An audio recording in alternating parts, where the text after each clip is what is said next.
na qual foi a primeira publicação sistematizada sobre os efeitos do trabalho nos processos de adoecimento dos trabalhadores. Nos estudos epidemiológicos, somente a partir da Segunda Guerra Mundial é que a concepção de multicausalidade das doenças se apresenta como um marco explicativo predominante em substituição ao paradigma monocausal. E essa substituição foi um dos elementos fundamentais para a aplicação da epidemiologia no campo da saúde e doença mental. Os autores como Sampaio e Messias, eles reconhecem que neste campo existem duas grandes escolas epidemiológicas, a russo-anglo-saxã e a franco-latino-americana, sendo esta última franco-latino-americana apoiada no modelo da determinação social da doença e nos denominadores comuns da dialética. De acordo com os autores que Matheus acabou de citar, Sampaio e Messias, eles conceituam a epidemiologia como a ciência social prática aplicada que estuda a determinação e modos de expressão para fins de planejamento em relação à prevenção e produção de conhecimento de qualquer elemento do processo de saúde-doença em relação à população. O que essas abordagens buscam mostrar é que o trabalho, dependendo das condições ou da maneira como é realizado, determina modos específicos de sofrimento psíquico, que é como defende Deju, quando ele fala que o trabalho define o seu conteúdo e a sua forma. Vou falar um pouco sobre a metodologia que pode ser usada na investigação e na intervenção do trabalho. E eu vou falar um pouco sobre 3 pontos. O primeiro ponto é a relação homem-natureza, que em sua metodologia, Kodo utiliza as escalas de controle do trabalhador sobre o trabalho, sentimentos de rotina, sentido do trabalho e a importância social do trabalho, para investigar essas dimensões. O segundo ponto é a relação do homem consigo mesmo, que quer dizer o quê? Que esta dimensão é marcada pela atitude do trabalhador frente ao trabalho. E também fala sobre a carga mental exigida por fatores como o tempo e a tarefa em si exigida no trabalho.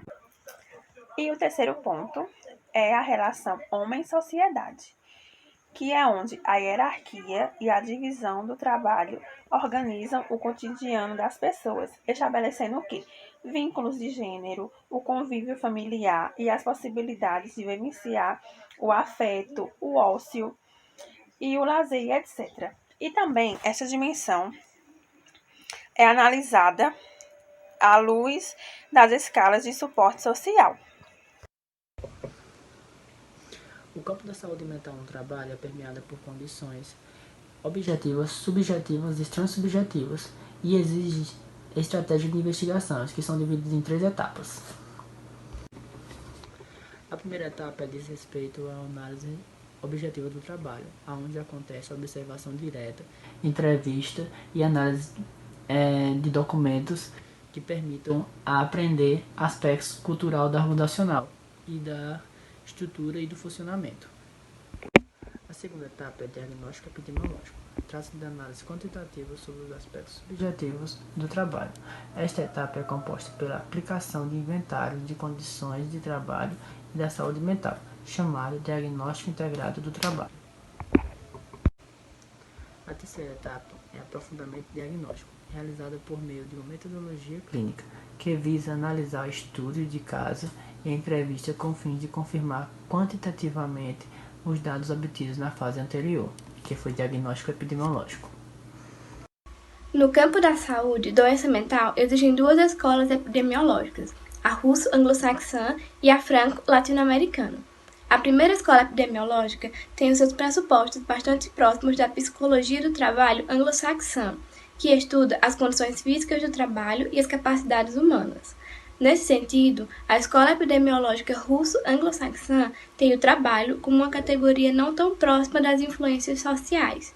Já a escola epidemiológica franco-latino-americana é baseada em pressupostos da psicologia sócio-histórica e do marxismo, que entendem o homem como ser social, ativo e histórico. Sob a ótica dialética, o homem age sobre o mundo e esse mundo propicia elementos para a constituição psicológica do homem. Nesse sentido, a ação do homem é transformada em significado.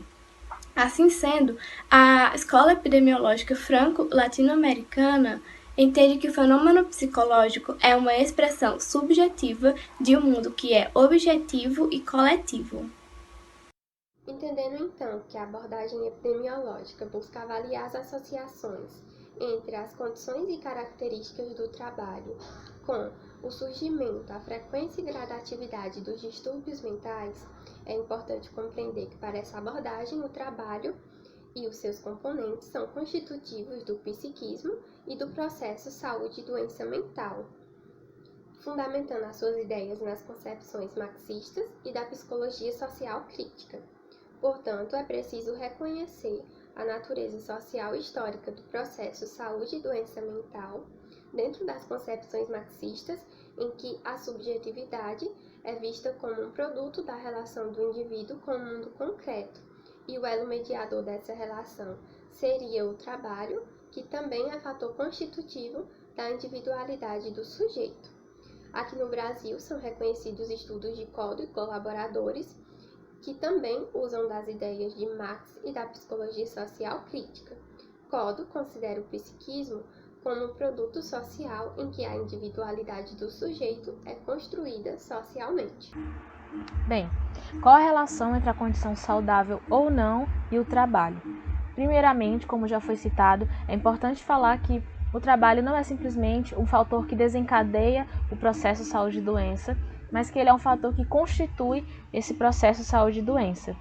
Vanderlei Codo, ele traz o trabalho como uma dupla relação entre o homem e a natureza, em que ocorre uma transformação e assim gera o significado, né? Como também já foi falado anteriormente, esse homem ele vai agir sobre o mundo lhe dá uma resposta e esse significado acontece. O Vanderlei Codo, ele diz também que o sofrimento psíquico e a doença mental, ela acontece quando são afetadas justamente essas situações da vida, né? Que ele usa até o termo quando e somente quando essas esferas da vida que geram transformação e significado são afetadas.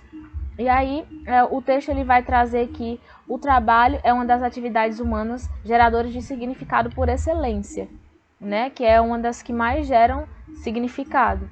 E trazendo um pouco para o contexto que a gente vive hoje, principalmente esse da pandemia, a gente consegue entender o peso que o trabalho tem para muita gente, né? Para todo um contexto social, todo um contexto de vida do indivíduo, não somente individualmente, mas como um todo, né?